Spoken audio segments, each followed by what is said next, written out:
I've actually visited many of them in the hospital, and they came out better than me. They came out looking good. If I had that look, I would have been president 20 years ago. I wouldn't have had to wait so long.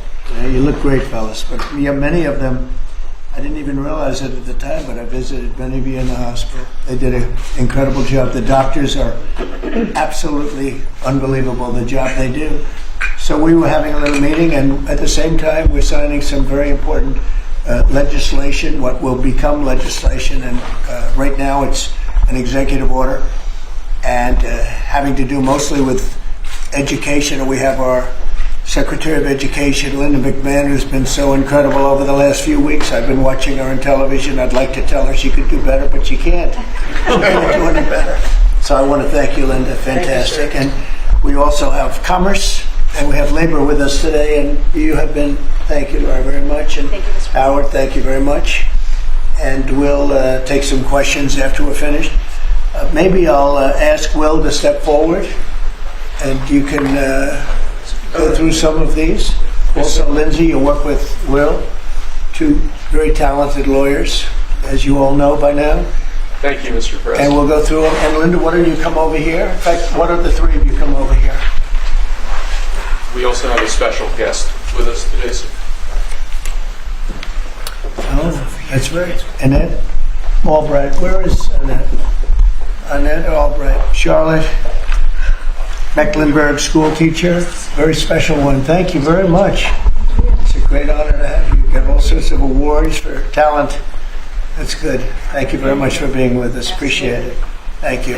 Okay, please. Sir, the first executive order we have prepared for your attention, there are currently laws on the books requiring certain disclosures of universities when they accept large foreign gifts. We believe that certain universities, including, for example, Harvard, have routinely violated this law, and this law has not been effectively enforced. So this executive order charges your departments and agencies with enforcing the laws on the books with respect to foreign gifts to American universities. Okay, thank you. Thank you very much. We'll put it right here. Next for you, sir, university accreditation is currently a process controlled by a number of third-party organizations. That's by statute, by law. Many of those third-party accreditors have relied on sort of woke ideology to accredit universities instead of accrediting based on merit and performance. This executive order affects a number of changes to the university accreditation process, also applies to law schools and other sort of graduate programs. But the basic idea is to force accreditation to be focused on the merit and the actual results that these universities are providing, as opposed to how woke these universities have gotten.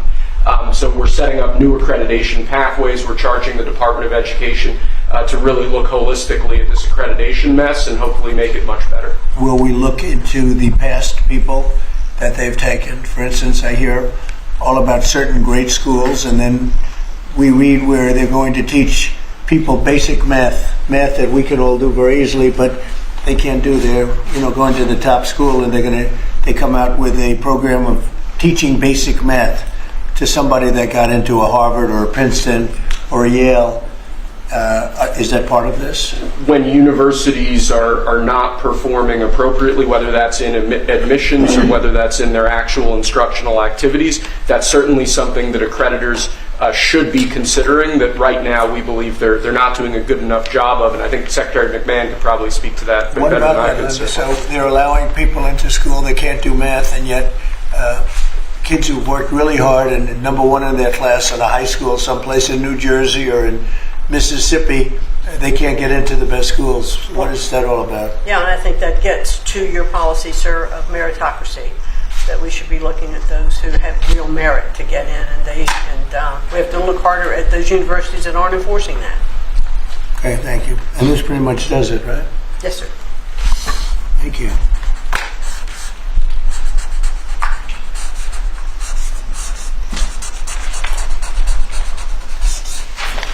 Okay.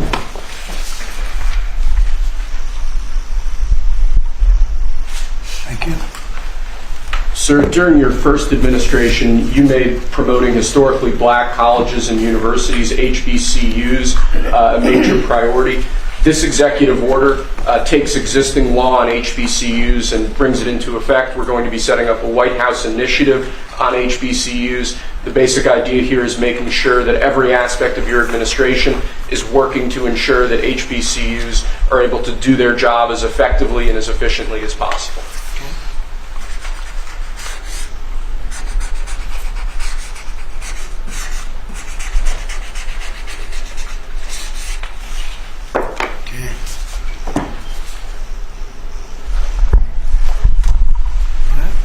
This next executive order relates to artificial intelligence education, sir. You've obviously done a lot in the artificial intelligence space already. The basic idea of this executive order is to ensure that we properly train the workforce of the future by ensuring that school children, young Americans are adequately trained in AI tools so that they can be competitive in the economy years from now into the future as AI becomes a bigger and bigger deal. That's a big deal because AI is where it seems to be at. We have literally trillions of dollars being invested in AI. And somebody today, a very smart person, said that AI is the way to the future. I don't know if that's right or not, but certainly very smart people are investing in it heavily.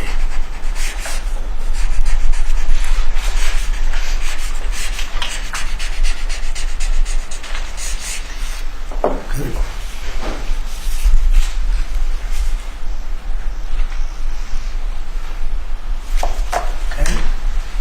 Next, sir, we have an executive order on workforce development.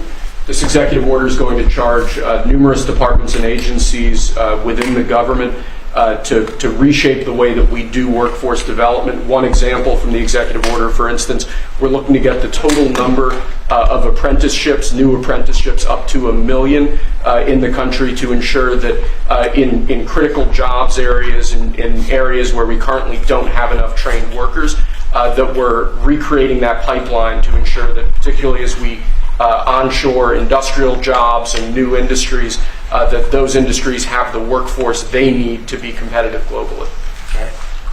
Very important. And this is the EO that we're all here working together.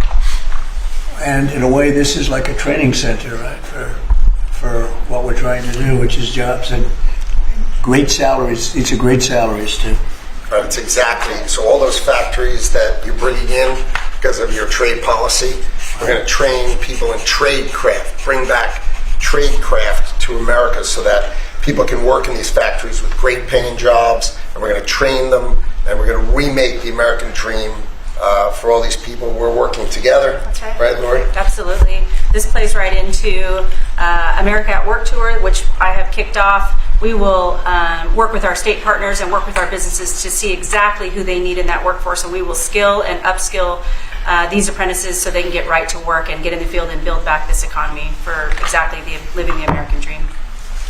Yeah. Thank you, sir. Thank you, Mr. President. Next, sir, we have an executive order on school discipline policies.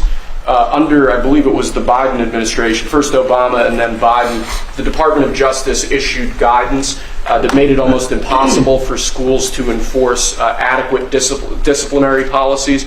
This created issues in the classroom for teachers and students alike. Basically, they focused on CRT and sort of diversity ideology instead of actually just enforcing the rules in classrooms to ensure a safe learning environment. This executive order revokes that prior guidance and puts us back in a place where hopefully the Department of Education can focus on education and teachers can focus on teaching in a safe environment. And this was important for you, Linda, as I understand it. Yeah, absolutely, because it gives teachers the authority now to have discipline in their classroom and discipline the person who is being disruptive. We took that away.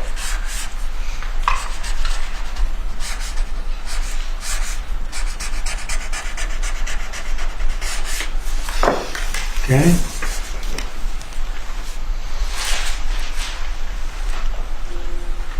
Thanks. Cool. You, Linda, you should hold that.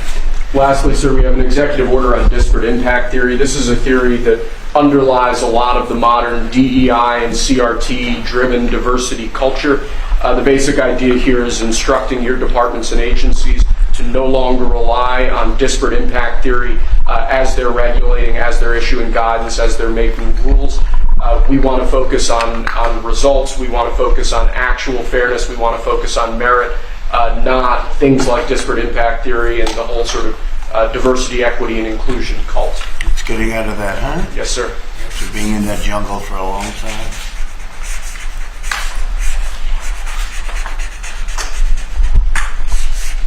Okay. Thank you.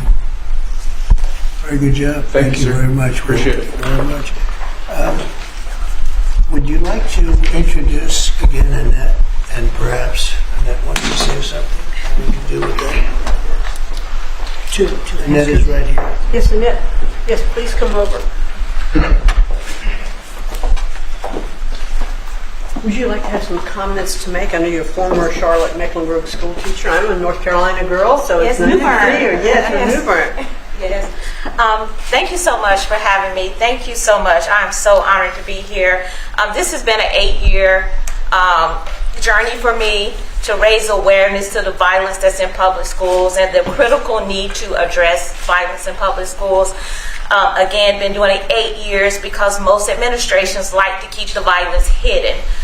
We have 3 students that should be here with us today. We have Austin McCalf, I'm sorry if I say his name wrong, Serenity Baker, and Nizir Taylor from Charlotte, North Carolina, who was shot in the back as he was getting off of a school bus because they thought he was a part of a big brawl that happened inside a public high school. So this is very important and critical legislation that we have to keep our educators safe, we have to keep our students safe, and public schools have to be safe environments. So I think, like I said, I've done this journey alone, I've been on it, but I have a whole team behind me now.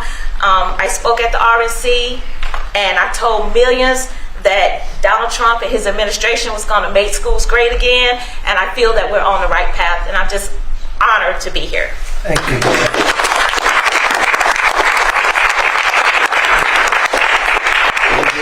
To our great vets that are with us, and is it okay if I give her one? What do you think?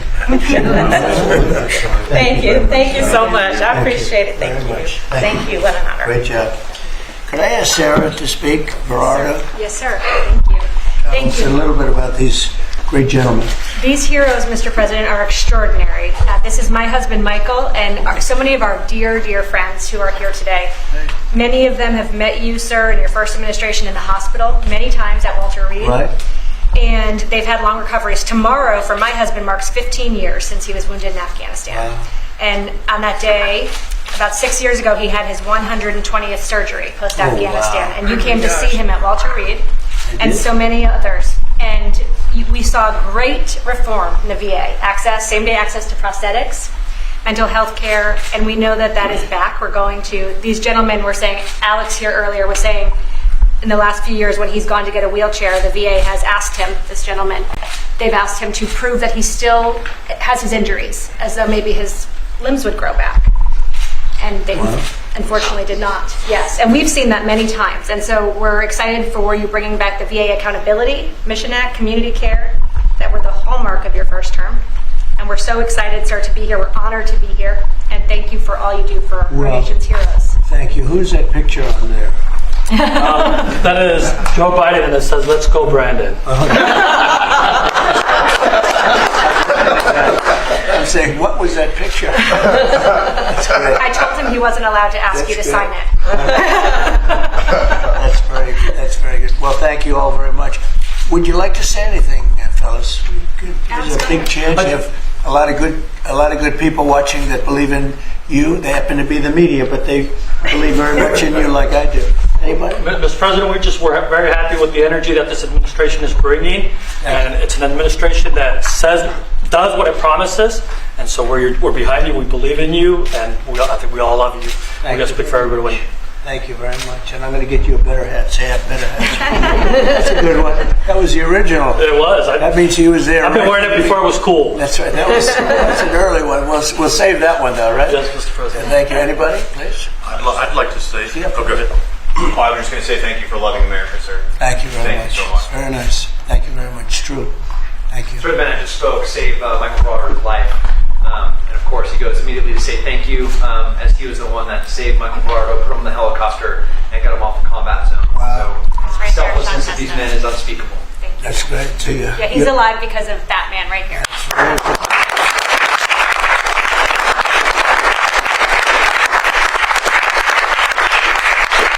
Well, these are amazing people, great heroes, so that's really great. Anybody else? Yes. I'd like to say it was an honor to serve. You were worth it. This country's worth it. It's because of what Christ paid for. Thank you. And we have a spirit that people haven't seen in many years, at least 5.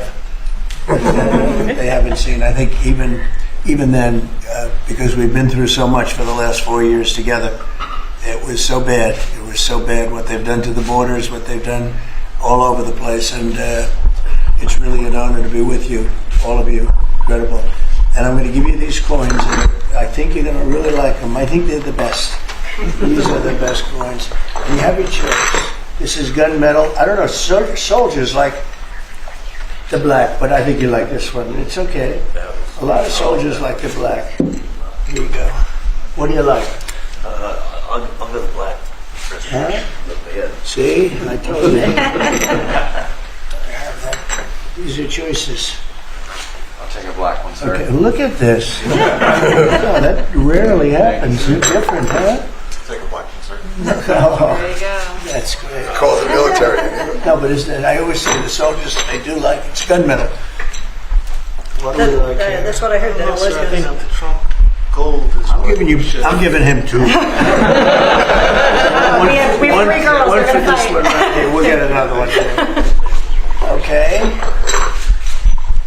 This is actually fun. I'll take the gold, Mr. President. Okay. I thought you were going to take that gold.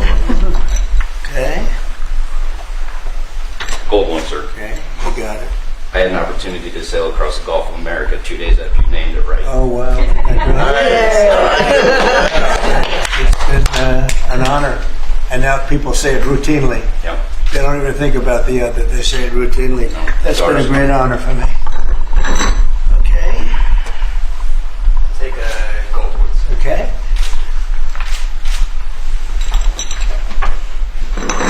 Almost even. I think gold is an edge. I would love a gold one, sir. Gold. Thank you so much. I think the gold it picked up at the end, right? So you're all okay? That's good. So I want to thank you very much, and especially that's a great story. Yeah? So what do you think of a guy like that? Pretty good. They actually, we all served together. Wow. And Jared over there. And Jared over there. So you guys, I forgot. so you guys got hit, huh? Pretty good. You got hit. Pretty good. Amazing. We're in a pretty tough area in Kandahar, in the Arkansas River Valley. Right, it's outside tough. Kandahar. Their unit had a more than 50% Purple Heart rate, sir. Wow. In 2010. You deserve it. You deserve that and more. We appreciate it so much. Brave, really brave, brilliant people. Thank you very much. Do you have any questions of the guys here? I want to say thank you to the veterans who are here. Thank you so much for defending us. And then I wanted to ask you, Mr. President, because you said you want to bring the tariffs on China down soon. How soon do you want to bring the tariffs on Chinese goods Well, down? that depends on them. We have a situation where we have a very, very great place. It's called the United States of America, and it's been ripped off for years and years. These people know it. We talked about it before you came in. We've been ripped off by every country in the world practically, and friend and foe. And we're not doing that anymore. So what's happened is Howard, how many countries have we spoken to already? 90. And they all want to make deals, and we're going to make deals, but they're going to be fair deals. They're not going to be rip-off deals. And, we were losing almost $5 billion a year. No country can do that. And now we have it down almost to even, maybe even better than even, because of the tariffs on cars and aluminum and steel. We have tariffs 25% on cars, aluminum and steel. There's a rush to build new steel plants, a rush to build new aluminum plants, and a biggest rush I've ever seen, that we've ever seen, to build car plants. We have like 11 of them or something, big ones, where you guys maybe work. Maybe you won't want to work, you'll do something else instead of that. But if you like cars, you'd like to work at one of these plants, the biggest plants in the world. 3 of them have left Mexico before construction started, 1 of them during construction. And they're coming to this country. They're coming back. Don't forget, and we get along great with Mexico, but Mexico took 32% of our car building business. So it's amazing what's happened. Remember this number, anywhere from $3 to $5 billion a day. That's not $1 million, that's $1 billion a day. Nobody can even imagine it. And that's what we were losing. And, hence we have $36 trillion in debt and everything else. And in the end, I think what's going to happen is we're going to have great deals. And by the way, if we don't have a deal with a company or a country, we're going to set the tariff. We just set the tariff. It's something that we think that will happen, I'd say, over the next couple of weeks. Wouldn't you say? I think so. Over the next 2-3 weeks. We'll be setting the number. For and China. We're going to pick, could be for China too, could be for China. Well, we're dealing with almost all of them. Too many to fully deal with, but we're going to be fair to them. But we're dealing with a lot of countries right now, and could be with China, but maybe we'll make a special, a deal, and we'll see what it will be. Right now, it's 145%. That's very high. It got there because of the fentanyl. They're sending, massive amounts of fentanyl into our country and killing a lot of people. Probably 200,000 plus a year, wiping them out. You probably all have friends that were killed. Somebody was killed in your family or your friends with fentanyl, and somehow it's made almost exclusively in China. And as you know, we essentially taxed them 10 and then another 10. We also taxed Mexico 25, and we taxed Canada 25. And that's the kind of money that's what's pouring into our country right now. And it's gotten us down from losing $3 to $5 billion a day to actually making money, but breaking even, let's say, but we're going to make a lot of money. And that money is going to be used to reduce taxes. We're going to get big tax breaks. We're going to, there was a time, I said it this morning, I think some of you were there, there was a time from 1870 to 1913, it's a long time ago, we were an all-tariff nation. Foreign nations pay taxes. They paid money to us in the form of tariffs. And that was when we were the wealthiest. We were the wealthiest proportionately that we ever were. And they formed committees in 1887 in particular, but they formed committees to determine what we should do with all the money. We had so much money, you guys would have loved it. We had so much money, they didn't know what to do with it. We gave it away to different causes, and you haven't seen that too much anymore, although we give plenty away, but now we shouldn't be giving it away. We have to take care of ourselves first, right? Absolutely. But we were very wealthy, and proportionately the wealthiest we ever were. We built the Panama Canal. Jimmy Carter gave that away for $1, by the way. One of the most profitable things ever built, the Panama Canal. We gave it away for $1 to Panama. Why? I don't know. Nobody knows, but that's what we had. We had people like that sitting behind this desk. And that shouldn't have happened. Panama Canal, it was the most expensive thing ever built by our country in history. I'm talking relative dollars. We've never built anything so expensive. I think it was the equivalent of $1.7 billion. And we've never built anything like that. We built a lot of things, but never so expensive. Then we started building other things. We had a lot of money to do it. All based on foreign countries coming in and paying us tariffs. And we're doing that again, and I think we're going to make so much that we're going to be able to reduce taxes in this country by a lot. And we're also going to treat those countries very fairly. But if we don't make a deal, which is possible, we're going to just set the price. Because you remember, they have to come in, they want to come in here, and they want to do business with the United States. So we want to set a fair price, and we'll do that. We're going to be very fair, but we'll set a fair price. And then they can make a determination as to whether or not they want to do business with the United States. And I think most of them will. And I think we're going to treat them very fairly. Were you worried about what the 145% tariffs were doing to small businesses here in the U.S.? Is that why you're bringing it down? No, I haven't brought it down. I haven't brought it. Still 145. I haven't brought it down. I said it's a high tariff. It is a high tariff, but I haven't brought it down. It basically means China's not doing any business with us, essentially, because it's a very high number. So when you add that to the price of a product, it's, a lot of those products aren't going to sell. But China's not doing any business. They were doing $1.1 trillion. Think of that, $1.1 trillion. You know what that is? And it was just very unfair to us. And we were doing very little, relatively very little with them. It was a one-sided, very one-sided. But we get along. I get along very well with President Xi, and I hope we can make a deal. Otherwise, we'll set a price, and hopefully they'll come here and they'll contribute. And if they don't, that's okay. So on your trip to Rome, there's a lot of leaders attending the Pope's funeral who also said they'd like to meet with you while you're there. Do you have any meetings set up? Or are you Yes, I do. I have a lot of meetings set up. I don't know if I can do it. Do you want to help me out, fellas? I got a lot of meetings. I got every leader in the world, which tells you that we have a good product. It's called the United States of America, and it's great. And these people know about it better than anybody in this room. But we have a great place, and it should be a lot greater. And that's what we're going to do. We're going to make it greater than ever before. It's very simple. Who are you going to be meeting with, President Zelensky? Well, I have a lot of meetings set up. Yeah. And are you bringing anyone with you in the U.S. delegation to the funeral, like Secretary Rubio or a former president? We have a couple of people coming. We'll announce it probably this evening or tomorrow. First Lady's going, and some people are coming with me from staff. But we'll have a number of people going. It's going to be. I'm sure it's going to be a beautiful ceremony.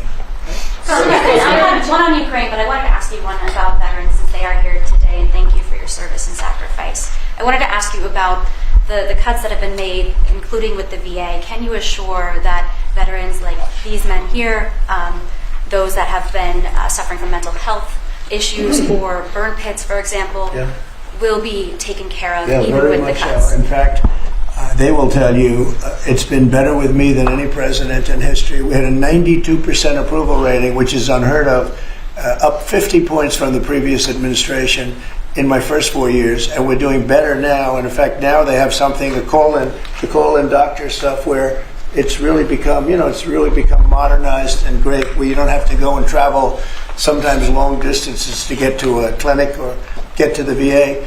And I just heard this morning, I was listening to Doug Collins, who's the secretary, who was being interviewed, and the numbers are incredible. The approval ratings are the highest I've never heard numbers like this. It's better than the first 4 years.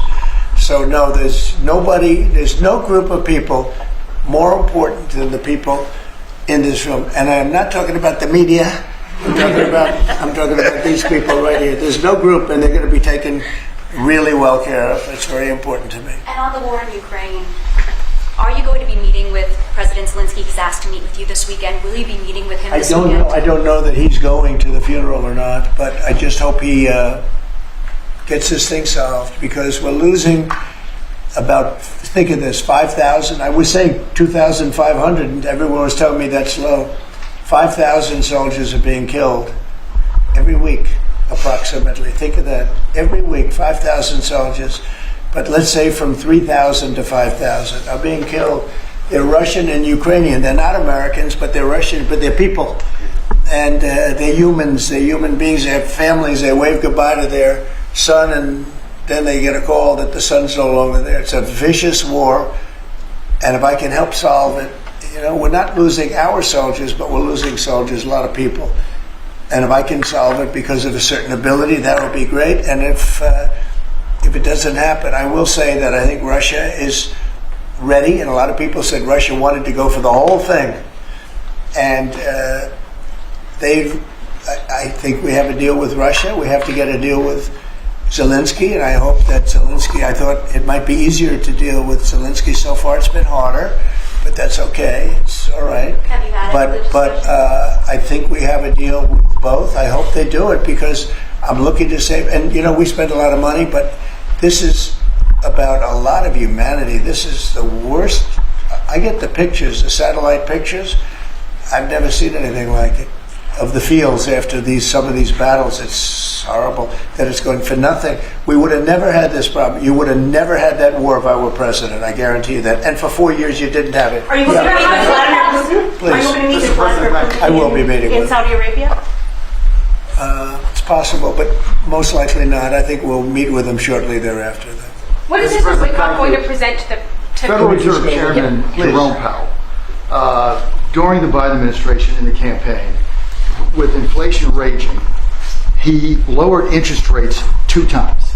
Now, with 2 consecutive months of inflation being down, all economic theory you learn in the 8th grade says it's time to cut rates when inflation is down. He's not done that. Have you had any direct conversation with him? No, I haven't called him. I might call him. I haven't called him, but I believe he's making a mistake by not lowering interest rates. And I think as well as we're doing, we'd do much better. He's keeping rates too high. He historically has been late, except when it came to Biden. He was recommended by a certain person that I'm not particularly happy with, but he will hopefully do the right thing. The right thing is to lower interest rates, so we'll see what happens. I think we're sitting on something that's going to be very good. With all the tariff money starting to come in, our country's going to be doing really well, and hopefully he'll be doing. We don't have inflation. Groceries are down. When I first came in, people were there. They hit me with the first day that I was president. Somebody started screaming at me that eggs are up. I said, I just got here. And in the first week, they were going crazy. You remember that, Linda? Yes. They were going crazy. They're saying, egg prices are too. I said, I'm here for 1 week. Just leave me alone. This is the fake news media. And I said, what can I tell you? But Brooke Rollins, our Secretary of Agriculture, and a group working with her have done an amazing job. And egg prices have gone down 87%.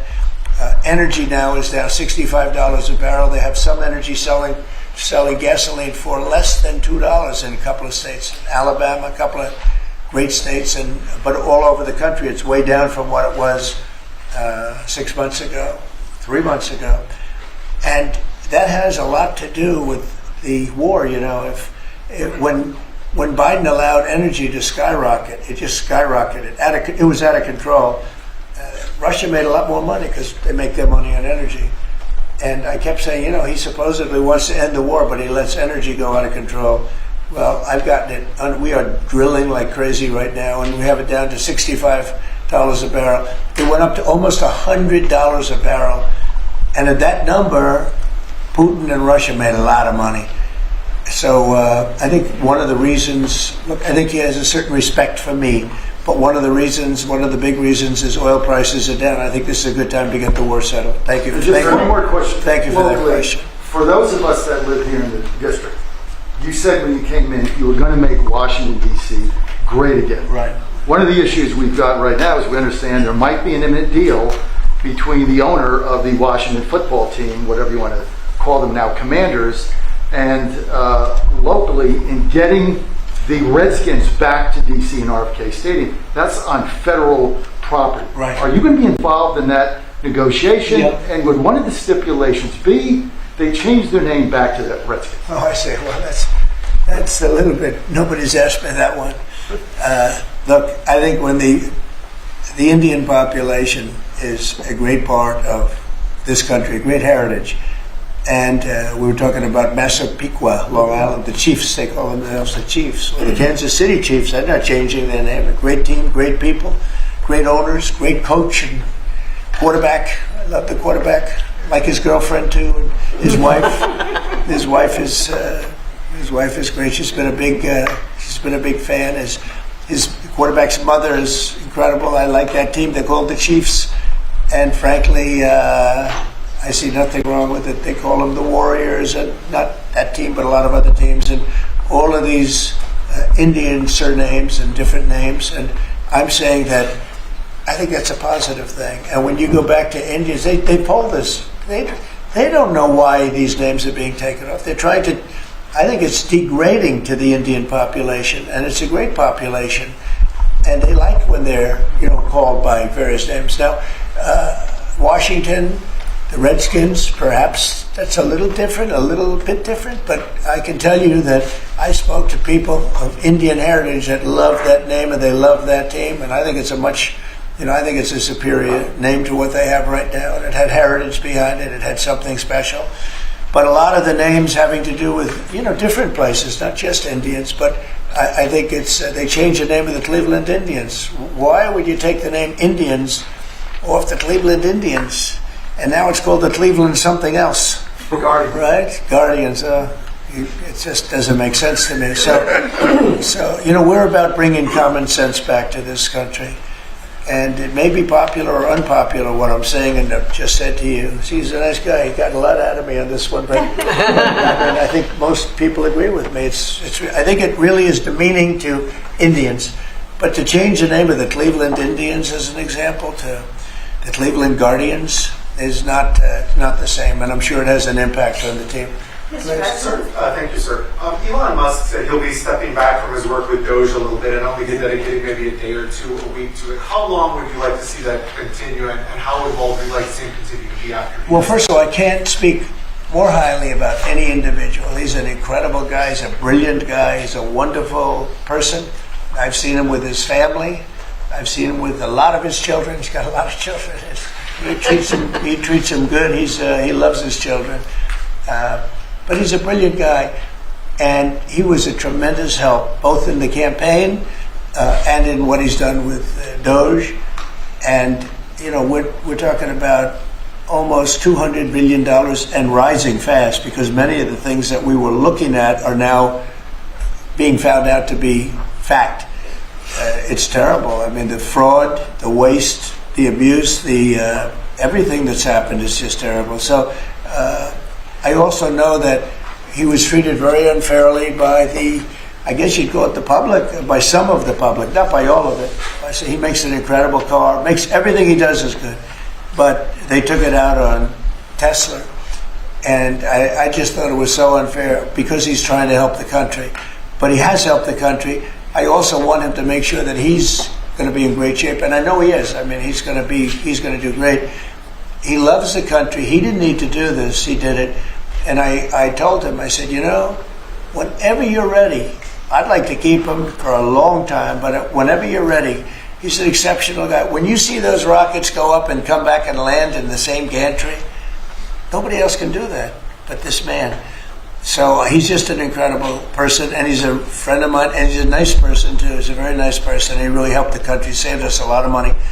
And I heard him say that he'll start easing, he was always at this time going to ease out. And when he goes back to Tesla, that'll be taken care of. It's artificial. These were sick people that thought they were doing something. He's a great patriot, and it shouldn't be the way, that should never have happened to him. And I will tell you right now, he makes a great product. It's a great car. It's great everything. Starlink is great. What he does is good. He's doing medical things that are amazing. And we have to, at some point, let him go and do that. And we expect him to be doing it about this time. But I'll talk to Elon about it. Thank you for the question. So, a second question. Canada has an election coming up. Would you have a prediction for that, and what do you think the results of With respect to Canada? With the negotiations? Oh, I don't want to predict other nations' elections. It's tough enough doing this one. Look, I love the Canadian people. I like Canada. But it's costing us $200 billion a year to support Canada. $200 billion. And I say, why are we doing that? You know what? We can make our own cars. We have more energy than they do. We have more energy than anybody in the world. We don't need their lumber, obviously. We have more lumber. We have a lot of lumber. We have a lot of everything that they sell us. But in particular cars, they took a large percentage of the car making, and I want to bring it back to this country. I really don't want cars from Canada. So when I put tariffs on Canada, they're paying 25%, but that could go up in terms of cars. When we put tariffs on, all we're doing is we're saying we don't want your cars in all due respect. We want really to make our own cars, which is what we're doing in record numbers now. You know, we're going to be at record levels in a very near future because of all the plants, the car plants that are being built. And I'd rather see them made in Michigan and made in South Carolina and made in different states, Tennessee. We have a lot of great car-making states, and we have some that aren't car-making yet, but they will soon be car-making states. And that's what I want to see for our country. At the same time, I want to help Canada. I have spoken to the current Prime Minister. He was very, very nice, I will say. Very nice. We had a couple of very nice conversations, very good. But I don't think it's appropriate for me to get involved in their election. Mr. President, on Ukraine, if I may, this deal that you have with Russia, does it include recognizing Russia's sovereignty over Crimea? Well, everything is good. Look, I just want to see the war end. I don't care. As long, if they're both happy, they both sign an agreement. I have no favorites. I don't want to have any favorites. I want to have a deal done. I want to save the lives. Now, with that being said, we're spending hundreds of billions of dollars through Biden. Biden should have never let that war happen. We're spending hundreds of billions, maybe $350 billion we've given to Ukraine. And we could use that money right here. So I'd like to see that. But most importantly right now is when I see the pictures, the satellite pictures of the battlefield, if I can stop that because of an ability I have to do things, I want to see if I can do that. Mr. President, on tariffs, you just mentioned that 25% could go up on cars in terms of Canada. Does that mean that you're considering changes to the auto tariffs and auto parts? No, we're not considering it now, but at some point it could go up, yeah, because, again, we don't really want Canada to make cars for us, to put it bluntly. We want to make our own cars, and we're now equipped to do that. They took a lot of our car business. Mexico, too, took a lot of our car business. We want to make the cars here. I'm running this country. I'm not running Canada. And that's why I asked Trudeau, who I call Governor Trudeau affectionately, but I asked him, why are we spending $200 billion to support Canada, to subsidize Canada? And he was unable to answer the question. I mean, why are we doing that? And I have to be honest, as a state, it works great. As a nation, considering the fact that most of the nation, 95% of Canada, what they do is they buy from us and they sell to us. They sell to us. If we didn't buy their oil, and we don't need their oil. We have more oil than anyone, but we don't need their oil. We don't need their lumber. We don't need their cars. We don't need anything. So I said, why are we doing this? Why are we spending $200 billion? It doesn't make sense. If we needed something, that would be a different subject. So I'm working well with Canada. We're doing very well. We're working on a deal. We'll see what happens. But again, why, representing this country, why are we spending $200 billion to support and subsidize another country? Because if they didn't have us, and if we didn't spend that money, as Trudeau told me, they would cease to exist. He said that to me. They would cease to exist, which is true, certainly as a country. And then on tourism, there's been a steep drop-off in international travel to the United States. It was down 12% last month, down even more from Western Europe. Why do you think that there are fewer people suddenly who want to travel to the United States? Well, there could be a little, there's a little nationalism there, I guess, perhaps. It's not a big deal, but, with the dollar being where it is, because, China would always fight for having a low dollar. Japan would always fight for having a low dollar, meaning a low yen, or in the case of China, the yuan. They'd always want to have, I'd speak to President Xi a lot. I'd say it's unfair that your yuan is so low. I'd call up a great man, Prime Minister Abe, great man, Shinzo, who was unfortunately assassinated. And I used to tell you, he was a good friend of mine. I used to say, Shinzo, you can't let your yen go down. It makes it very hard for us to sell tractors. It makes it very hard to us to get tourism. And our dollar is a little bit on the low side.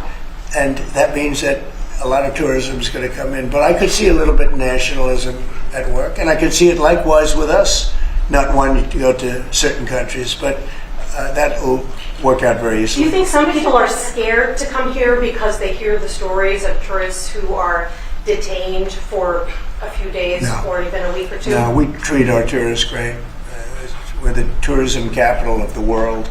There's no place like this. And there may be a little bit of nationalism, but I doubt it. I actually doubt it, yeah. Mr. President, has there been any direct contact between the U.S. and China trade at all?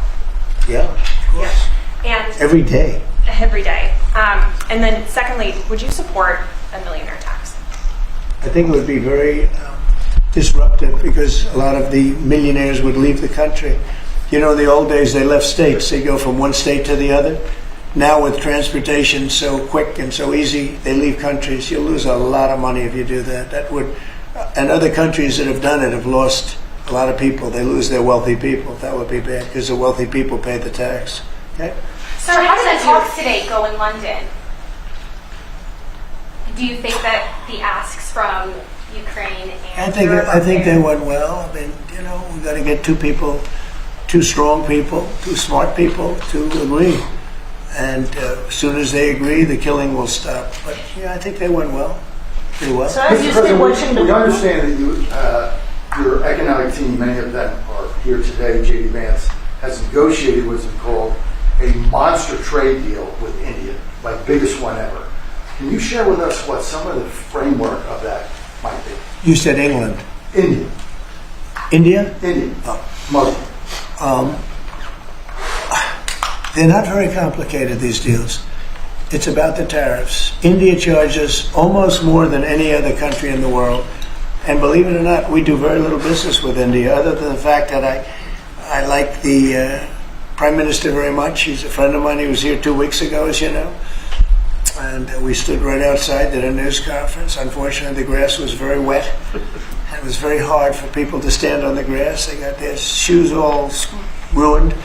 But other than that, it was a very good news conference. And he's a great guy. But we do very little business. You know why? Because their tariffs are so high.